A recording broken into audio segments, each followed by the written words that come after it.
দেখো আমাদের মোটামুটি এক্সপানশন অফ সলিডস এটা মোটামুটি হয়ে গেছে কমপ্লিট। এরপরে হবে লিকুইডস। যে পার্টগুলো দেখাচ্ছে সেগুলো ভালো করে খেয়াল করো। এখন লিকুইডের ক্ষেত্রে আমরা মোটামুটি যেসব তরল পদার্থ নিয়ে বাড়িতে দেখবে আমরা রান্না বান্না করার ক্ষেত্রে লক্ষ্য করেছি যে প্রসারণ কিন্তু ঘটে তো লক্ষ্য করেছি, তাপ দিলেই প্রসারণ হয়। এখন এই যে প্রসারণ গুলো লক্ষ্য করেছি সেই প্রসারণের হিসেবটা কিন্তু আমরা আমাদের এই এক্সপানশন অফ লিকুইডস এর ক্ষেত্রে পড়ব। এবার এই প্রসারণ করতে গিয়ে কিছু বিষয় আমরা দেখবো যেগুলো সাধারণ চোখে কিন্তু আমরা দেখতে পাই। ধরো আমরা যখন তরলকে প্রসারণ ঘটাচ্ছি, তরলের প্রসারণ ঘটাচ্ছি, সেক্ষেত্রে আমরা কিন্তু একটা পাত্রে নিয়ে প্রসারণ ঘটাচ্ছি। উইদাউট পাত্র তো আমরা কোনো তরলকে গরম করতে পারি কি?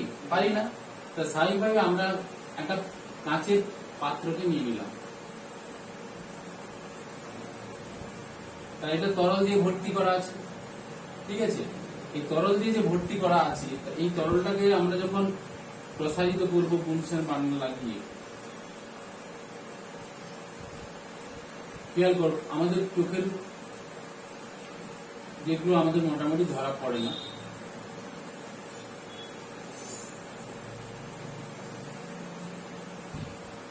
এটা স্কেল অ্যারেঞ্জমেন্ট করা আছে।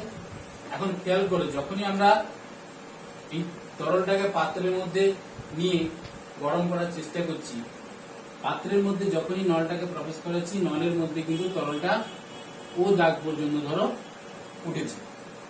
এবার আমি গরম করা শুরু করলাম। গরম করা শুরু করলে তোমার কি মনে হতে পারে? তাহলে তরলটা আয়তনে প্রসারিত হবে, তাহলে ও থেকে ধরো এই দাগ পর্যন্ত তরলটা দেবে, এটাই তোমার মনে হচ্ছে। কিন্তু বাস্তবে কিন্তু সেটা ঘটে না। বাস্তবে কি সমস্যাটা হয়? যখনই আমাদের পাত্রে প্রসার পাত্রতে তাপ দিচ্ছি, প্রথম হচ্ছে পাত্রটা গরম হচ্ছে। তাহলে পাত্রটা গরম হলে কি হবে? ওই কাঁচের যে পাত্রটা আমরা নিয়েছি তার যদি প্রসারণ ঘটে, তাহলে আমি ধরলাম কিছুটা প্রসারণ ঘটেছে। তাহলে প্রসারণ ঘটলে কি হবে? কাঁচের প্রসারণ ঘটলে কাঁচের মধ্যে তাপটাকে ছড়িয়ে পড়বে কাঁচের পাত্রের চারিপাশে। তাহলে কাঁচের পাত্রটা প্রসারণ হওয়ার অর্থ কি? তাহলে তরলটা কি ও দাগ থেকে এই দাগে উঠবে? কারণ তরলটাকে নিচে না। তাহলে আমাদের এই দাগ পর্যন্ত ধরো বি দাগ পর্যন্ত তরলটা নেমে গেল, ঠিক আছে। তাহলে ও থেকে বি পর্যন্ত যে প্রসারণটা হলো সেটা কিসের প্রসারণ? সেটা অ্যাকচুয়ালি পাত্রের প্রসারণ। তরলটা নিচে দিকে নেমেছে তো। এরপরে যখন আমরা কিছুক্ষণ পরে লক্ষ্য করবো তাপটা ধীরে ধীরে পাত্রের মধ্য দিয়ে তরলের ভেতরে যাওয়ার চেষ্টা করছে। তাহলে তরলের মধ্যে যখন যাচ্ছে তাহলে তরলটা এবার প্রসারিত হবে। তার টেম্পারেচার যখন T1 থেকে T2 ডিগ্রি করে দিলে, তাহলে স্বাভাবিকভাবে আমাদের ধীরে ধীরে তরলটা প্রসারিত হয়ে এই দাগে উঠবে। তাহলে অ্যাকচুয়াল প্রসারণটা কি হবে? তাহলে অ্যাকচুয়াল বলতে কি তরলের প্রকৃত আয়তন প্রসারণ, সেটা হচ্ছে বি থেকে এ পর্যন্ত।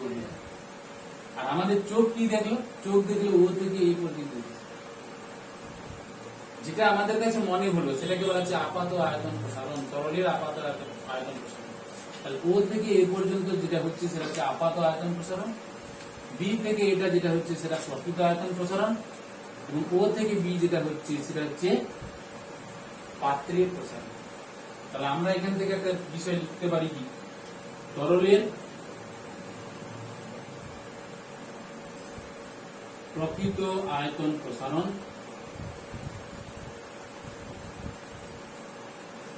ইকুয়াল টু কি হবে?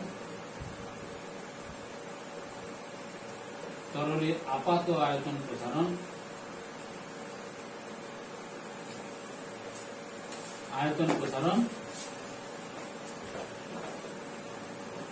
প্লাস পাত্রের প্রসারণ।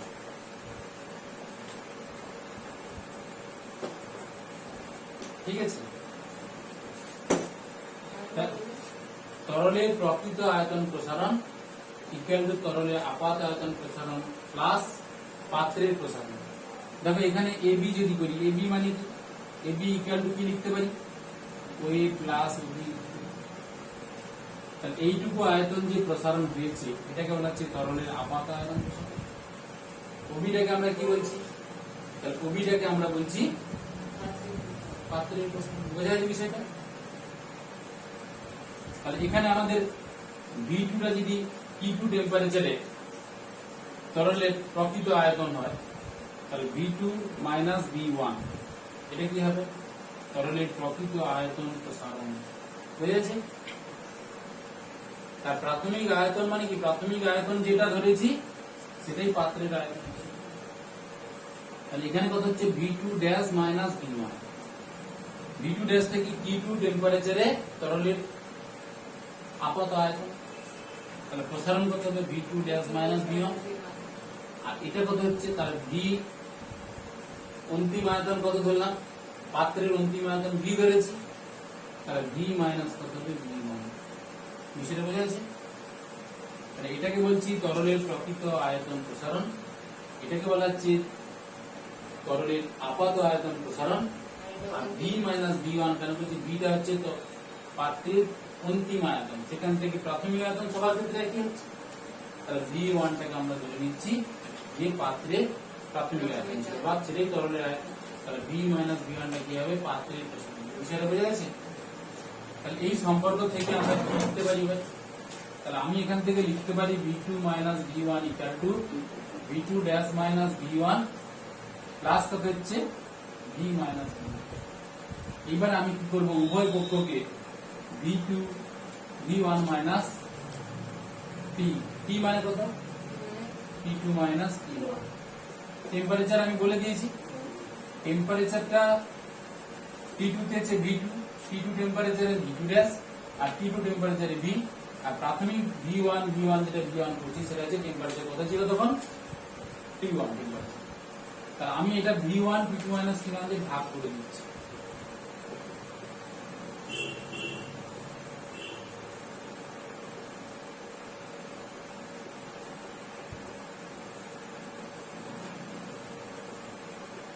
বিষয়টা বোঝা গেছে?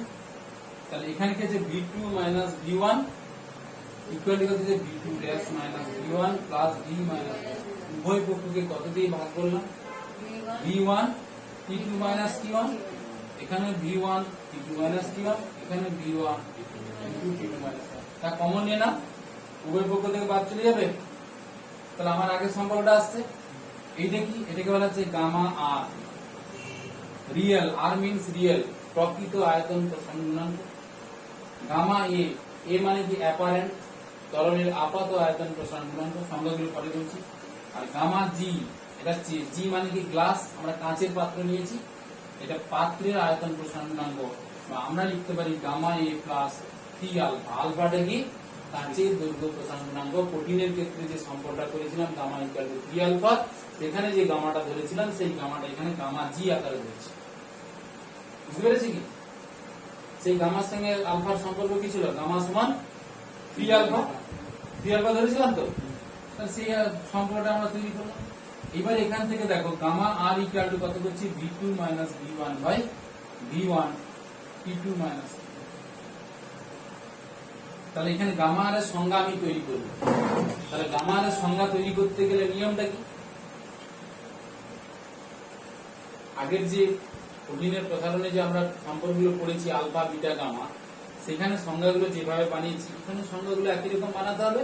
এবং বারবার বলছি যে ফিজিক্সের ম্যাক্সিমাম সমীকরণের ক্ষেত্রে নিচের যে রাশিগুলো আছে, যে ভৌত রাশিগুলো আছে, সেই ভৌত রাশিগুলোর মানকে সবসময় একক লিখতে হবে। তাহলে এখানে কি লিখবে, প্রতি একক আয়তনে, কোন তরলের প্রতি একক আয়তনে 1 ডিগ্রি উষ্ণতা বৃদ্ধি করতে যে প্রকৃত আয়তন প্রসারণ ঘটবে। আগেরটাতে বলেছি আয়তন প্রসারণ, এখানে বলবো প্রকৃত আয়তন প্রসারণ ঘটবে, তাকে কি বলবো, ওই তরলের প্রকৃত আয়তন প্রসারণ গুণাঙ্ক। বুঝে গেছে বিষয়টা? তাহলে আমার সংজ্ঞাটা নিজে নিজে আমি বানাতে পারবো, এককটা পার ডিগ্রি সেন্টিগ্রেড। তাহলে এখানে দিয়ে রাখো, এখানে দিয়ে রাখো, দুটো বাদ চলে যাচ্ছে, এটা আয়তনে রাখো, এখানে আয়তনে রাখো। তাহলে আয়তনে রাখো, আয়তনে রাখো, কি হবে, বাদ চলে যাবে, থাকবে ডিগ্রি সেন্টিগ্রেড, ডিগ্রি ফারেনহাইট। তাহলে per degree centigrade, per degree Fahrenheit, এই কথাগুলো থাকবে। গামা এ সমান কত, তাহলে V2 dash minus V1 divided by V1 T2 minus. সেক্ষেত্রে সংখ্যাটা কি হবে, কোন তরলের একক আয়তনে একক উষ্ণতা বৃদ্ধি করতে যে আপাত আয়তন প্রসারণ ঘটবে, তরলের যে আপাত আয়তন প্রসারণ ঘটবে তাকেই আমরা বলছি ওই তরলের আপাত আয়তন প্রসারণ গুণাঙ্ক। তাদের সম্পর্কটা কি হলো, gamma equal to gamma A plus gamma G. তো তোমাদের বইতে হয়তো দেওয়া আছে gamma equal to gamma dash plus gamma G দেওয়া আছে। এখানে গামা মানে গামা, আর গামা মানে হচ্ছে গামা এ, গামা ড্যাশ মানে হচ্ছে গামা এ, আর গামা জি তো আমাদের এখানে গামা জি দেওয়া আছে। তাহলে এখানে থেকে কি পড়বে, তোমরা যেটা পড়বে সেটা হচ্ছে দুটো প্রসারণ গুণাঙ্কের সংজ্ঞা, তার সাথে সাথে আমাদের তাদের রিলেশনটা পড়বে। এবারে আমরা কি বলি যে ঘনত্বের সঙ্গে যে সম্পর্কটা কঠিনের ক্ষেত্রে করেছি, সেই সম্পর্কটা এখানেও করতে পারি, হ্যাঁ কি না? তাহলে সেক্ষেত্রে আমরা যদি টেম্পারেচার দেই, তাহলে T1 টেম্পারেচার ঘনত্ব D1 এবং আয়তন কত D1। টেম্পারেচার বাইরে যখন T2 করব তখন ঘনত্ব D2, আয়তন হবে B2। তাহলে B2 মাইনাস B1 আয়তন মানে আপাতত প্রকৃত আয়তন প্রসঙ্গ, তাহলে B2 মাইনাস B1 ইকুয়াল কত, তাহলে B1 গামা আর T2 মাইনাস B1 এটা আমরা পেতে পারি, বা B2 সমান পেতে পারি B1 1 প্লাস গামা আর T2 মাইনাস। বিষয় বোঝা গেছে? তাহলে এই জায়গা থেকে আমরা m ইকুয়াল টু কত করব D1 B1, m equal to কত হচ্ছে D2 B2, তাহলে D2 B2 ইকুয়াল টু কত হচ্ছে D1 B1। B2 এর মানটা আমরা এখান থেকে বের করে এখানে বসাবো, বসালে কি হবে, তাহলে D2 ইনটু কত হচ্ছে D1 ইনটু এই সম্পর্কটা কোথা থেকে পাচ্ছি বুঝতে পেরেছি কি? আমরা যেটা লিখছি gamma R equal to B2 minus B1 by B1 T2 minus কোনাকুনি গুণ করে এদিক ওদিক করলে B2 এর মান বেরিয়ে চলে আসবে, বুঝা গেছে তো? এই কোনাকুনি গুণ করব, তাহলে এখানে কত আসবে B2 মাইনাস B1 সমান B1 গামা আর T2 মাইনাস B1, তাহলে B2 সমান কত হবে B1 1 প্লাস গামা আর T2 মাইনাস, বুঝা গেছে জিনিসটা? তাহলে এই জায়গা থেকে আমরা কত করছি দেখো D1 B1 1 এটা কত হচ্ছে গামা আর T2 মাইনাস T1, আর এখানে হচ্ছে D1 B1, তাহলে B1 বাদ দিয়ে দিচ্ছি, তাহলে D1 ইকুয়াল টু কত আসছে D2 ইনটু 1 প্লাস গামা আর T2 মাইনাস T1। আর এটা ঘনত্বের সঙ্গে রিলেশনটা আমরা বের করে নিতে পারি, ঘনত্বের রিলেশন তরলের ক্ষেত্রে, ঠিক আছে? এরপরে যেটা আসবে তরলের ব্যতিক্রান্ত প্রসারণ। এখন তরলের ব্যতিক্রান্ত প্রসারণটা কি বলতো? কোনদিন জেনেছো ব্যতিক্রান্ত প্রসারণটা কি? এটাও পড়েছিল। তরল বলতে এখানে জলের ক্ষেত্রে, কেবলমাত্র জলের ক্ষেত্রে ব্যতিক্রান্ত প্রসারণ হয়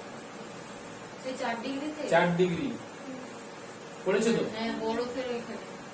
ধরো আমাদের সুমেরু কুমেরু প্রদেশে সমুদ্রগুলো আছে, সমুদ্রের উপরে কি থাকে, বরফের একটা আস্তরণ থাকে উপরে, তার নিচে জলটা থাকে 4 ডিগ্রি সেন্টিগ্রেড উষ্ণতাতে, এবং সেই 4 ডিগ্রি সেন্টিগ্রেড উষ্ণতাতে জলচর প্রাণীগুলো বেঁচে থাকে, চিল সিন্ধু কোটক বিভিন্ন ধরনের জলজ মাছ এগুলো সব বেঁচে আছে, ঠিক আছে? এরা বেঁচে থাকছে কারণ কি ওখানে টেম্পারেচার 4 ডিগ্রি আছে। এই প্রাকৃতিক ঘটনাটা কিভাবে শুরু হলো সেটা বিজ্ঞানী হোক বলে একজন বিজ্ঞানী সে সুন্দরভাবে বুঝিয়েছে। ধরো আমাদের এখানে একটা পাত্র নিয়েছি, কাঁচের পাত্র, ভালো করে বোঝার চেষ্টা করি, এর মধ্যে জল আছে, ঠিক আছে? তাহলে এটা যদি আমি জল দিয়ে বা কিছু দিয়ে ভর্তি করে দিই, তাহলে সেক্ষেত্রে কি ঘটবে? জল দিয়ে ভর্তি করে দিয়েছি, আর এই যে পাত্রটাকে ওকে চারপাশে আরেকটা পাত্র আছে কাঁচের পাত্র, তার মধ্যে কি রেখেছি? তার মধ্যে আমরা রেখেছি হিম মিশ্র, অর্থাৎ 3 ভাগ বরফ 1 ভাগ লবণ মিশিয়ে একটা হিম মিশ্র বানালাম। তার টেম্পারেচার কত? -23 ডিগ্রি সেন্টিগ্রেড। -23 বুঝতে পেরেছি কি? বরফের টেম্পারেচার কত? 0 ডিগ্রি। তাহলে এই টেম্পারেচারটা অনেকটা বেশি, তার মানে আমাদের সুমেরু কুমেরু প্রদেশে ওর চেয়েও বেশি আরো টেম্পারেচার -56 এই ধরনের টেম্পারেচার চলে যায়। যাক, মোটার টেম্পারেচারটা আমরা এখানে -23 করলাম, হিম মিশ্রকে এখানে মিশিয়ে দিয়েছি। এইখানে একটা থার্মোমিটার দিয়েছি, এখানে একটা থার্মোমিটার যুক্ত করে দিয়েছি, ঠিক আছে? এই যে থার্মোমিটার দুটো দিলাম, তাহলে এই থার্মোমিটার সাহায্যে কি করছে? টেম্পারেচার গুলো রেকর্ড হচ্ছে, আমরা দেখতে পাচ্ছি কি ঘটনা হচ্ছে। ভিতরে জল আছে, এখানে হিম মিশ্র গুলো বরফের টুকরো গুলো দিয়ে আমরা সাজিয়ে দিয়েছি, ঘটনাটা কি ঘটবে? এখন দেখা যাচ্ছে কি যে জলটা হালকা জল, হালকা আর ভারী জলের মধ্যে একটা সমস্যা ঘটবে। যখনই বরফের হিম মিশ্রের সংস্পর্শে আসবে জলটা, সেই জলটা কি হবে? ঠান্ডা হবে এবং ভারী হয়ে কি করবে? নিচের দিকে নামতে থাকবে। তার মানে একটা পরিচলন প্রবাহ তৈরি হবে, পরিচলন প্রবাহ তৈরি হচ্ছে। এটা প্রাকৃতিক ভাবে, ধরো তুমি এইখানে টেম্পারেচার 30 ডিগ্রি সেন্টিগ্রেড, সেই অবস্থাতে পরীক্ষাটা তুমি এক্সপেরিমেন্টটা করছো, তাহলে জলের টেম্পারেচার ফল করবে কিনা বলো, কমে যাবে কিনা বলো, কমতে তো থাকবেই। তাহলে যখনই জলের টেম্পারেচার কমছে মানে ওই জলটা কি হবে, ভারী হয়ে যাচ্ছে, ভারী শীতল হয়ে ও নিচের দিকে যাচ্ছে, হালকা জল গরম, হালকা জল উপর দিকে উঠছে, তার মানে পরিচলন প্রবাহ তৈরি হচ্ছে।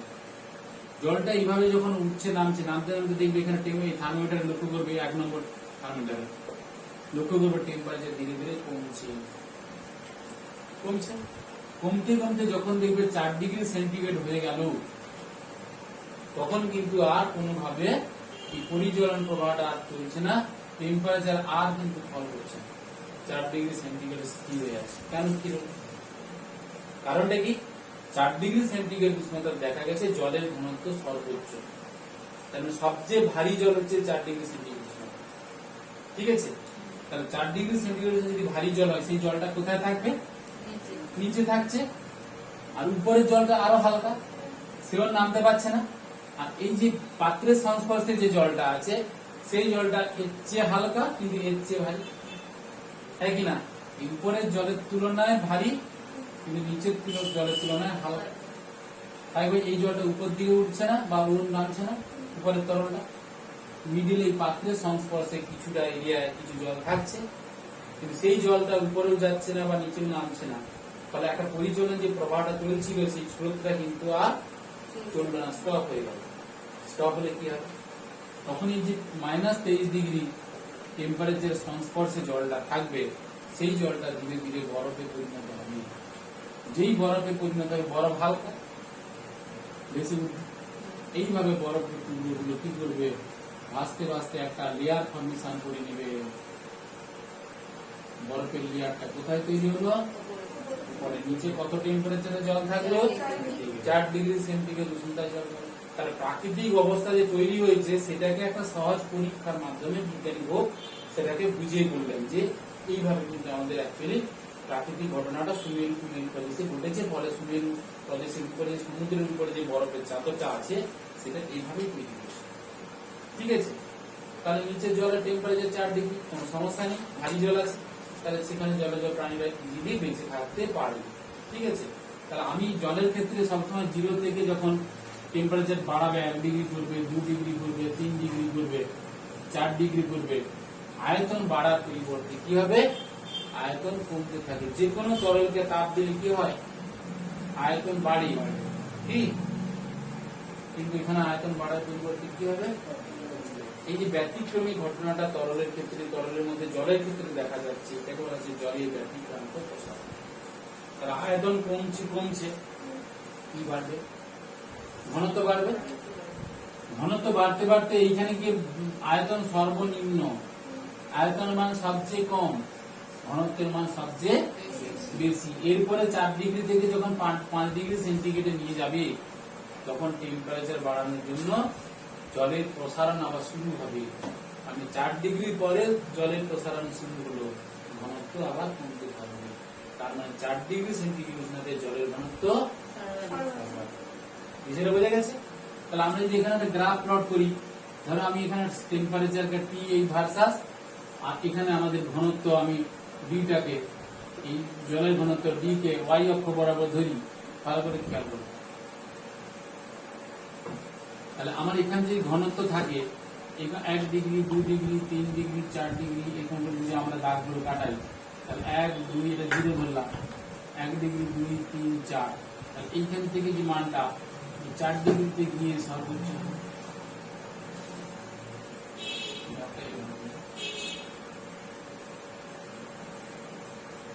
কি ঘনত্ব সর্বোচ্চ হচ্ছে।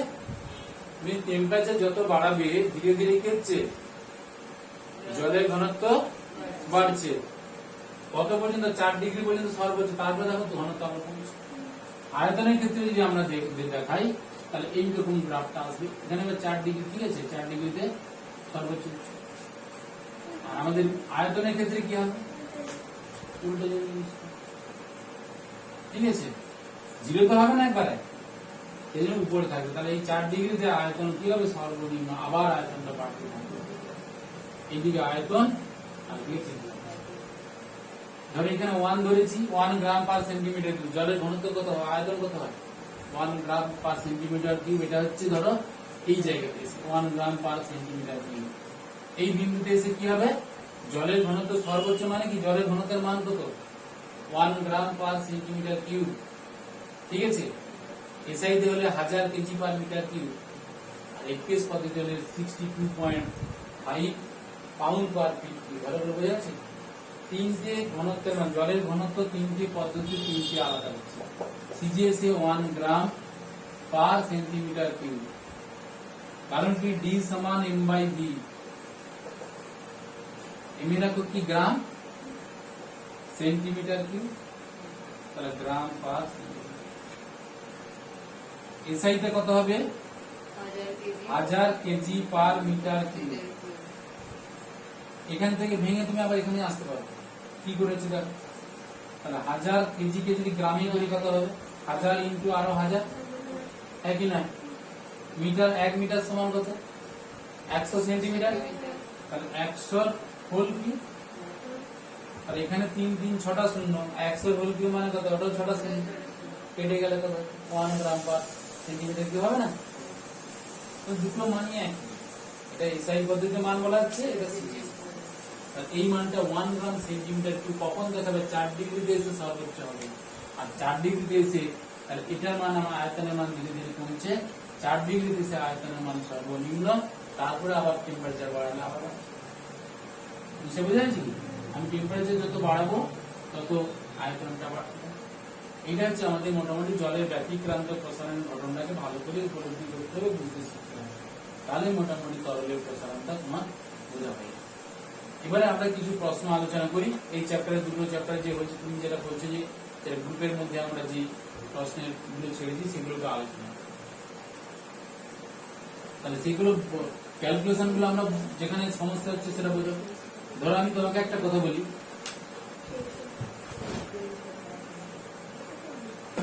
ধরো আমি একটা কথা বলি, এদিকে তাকাও, একটা চোঙ নিলাম,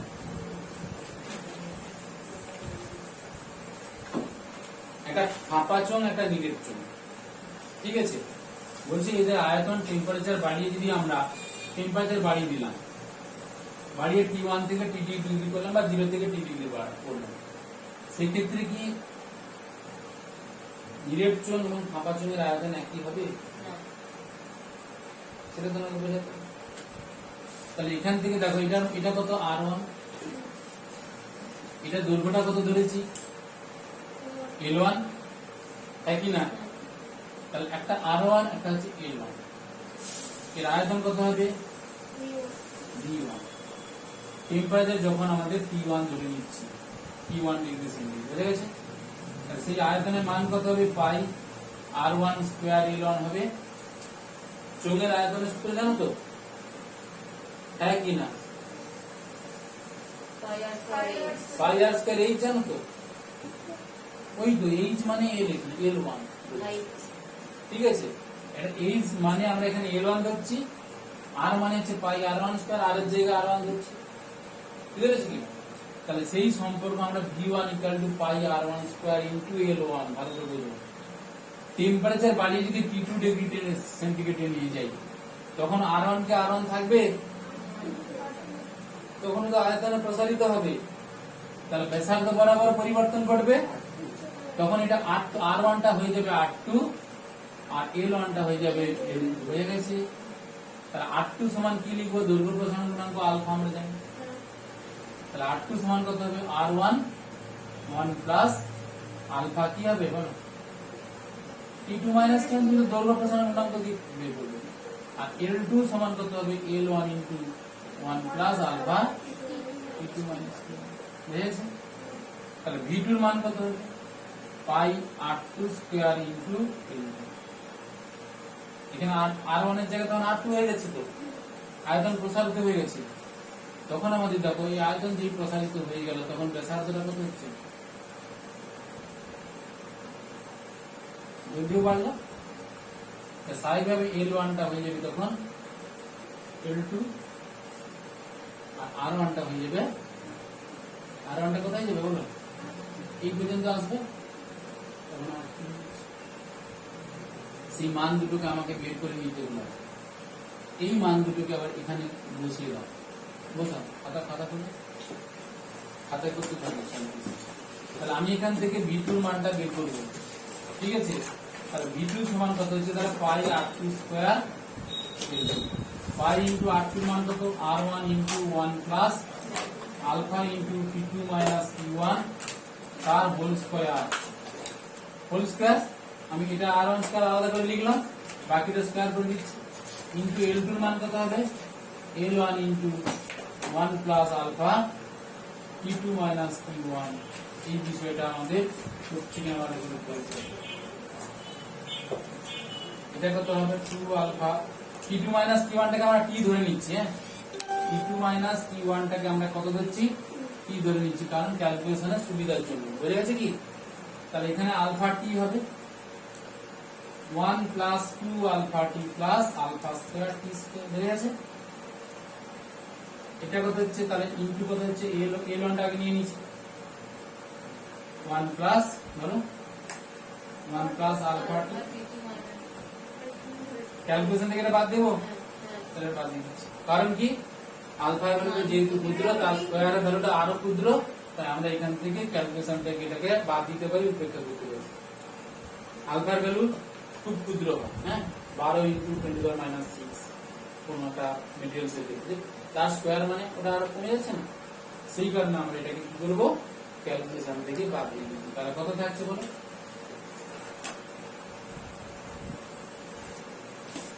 তাহলে এখান থেকে থাকছে V2 সমান পাই R1 স্কয়ার L1, তাহলে এখান থেকে 1 প্লাস 2 আলফা T আর 1 প্লাস কত হচ্ছে আলফা T, তাহলে এটা হবে V1 আর এটা কত হচ্ছে 1 plus alpha T plus 2 alpha T plus 2 alpha square T square থাকবে, এটা 2 আলফা স্কয়ার T স্কয়ার হবে তো। তাহলে এটা কত হচ্ছে বলো, 3 আলফা T 3 আলফা T, এটা আমরা বাদ দিচ্ছি। তাহলে অ্যাকচুয়ালি V1 1 প্লাস কত হবে গামা T, তাহলে তো তাহলে ফাঁপা চোঙের ক্ষেত্রে V1 into 1 plus gamma T, আর মিরেট চোঙের ক্ষেত্রে একই আসবে, V2 সমান V1 into 1 plus V2 dash equal to 1 plus gamma T। তো দুটো আয়তন কি হবে, তাহলে V2 dash equal two V2, তাহলে ফাঁপা চোঙের আয়তন যা হবে মিরেট চোঙের আয়তন ক্ষেত্রে একই রকম আমরা মান পেয়ে যাবো। বুঝতে পেরেছি? ফাঁপা চোঙকে গঠন করলে যা হবে আয়তন, মিরেট চোঙকে গঠন করলেও আয়তন একই হবে, V2 equal to V2 dash. তুমি ওখানে আয়তনের সূত্র থেকে তো পেয়ে যাবে, আয়তন প্রসারণ হচ্ছে, আর এটা তো আমরা দৈর্ঘ্য প্রসারণ ধরে জায়গাটাকে বের করলাম, হ্যাঁ কি না? ব্যাসার্ধ বরাবর দৈর্ঘ্য ধরেছি, এই বরাবর দৈর্ঘ্যটাকে ধরেছি, দুটো দৈর্ঘ্যের মান হিসেব করে তো করলাম আয়তনটা কি হচ্ছে, আর ওখানে তো আয়তন already V2 dash equal to V1 1 plus gamma T হবেই, কারণ আমরা জেনেছি যে আয়তন প্রসারণ কি হয় সেটা মিরেট চোঙ থেকে ইজিলি পেয়ে যাবে। তো দুটো ভ্যালু কি হবে, একই হবে, 3 আলফা জায়গায় গামা বসে দিয়েছি, তাহলে V2 ইকুয়াল টু আমরা লিখতে পারি V2 ড্যাশ। তাহলে মিরেট চোঙ এবং ফাঁপা চোঙের ক্ষেত্রে প্রসারণ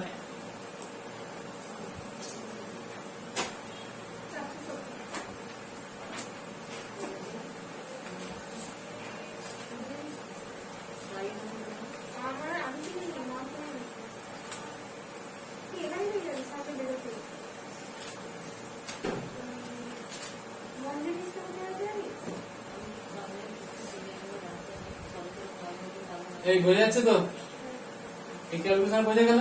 একটু আমরা অনেক ধরনের ক্যালকুলেশন আগে করেছি, এরপরে দেখো যেটা দেখাচ্ছি সেটা কিছু কিছু ছোট ছোট প্রশ্ন আলোচনা করে নিই, তাহলে এই চ্যাপ্টারটা কমপ্লিট হয়ে যাবে।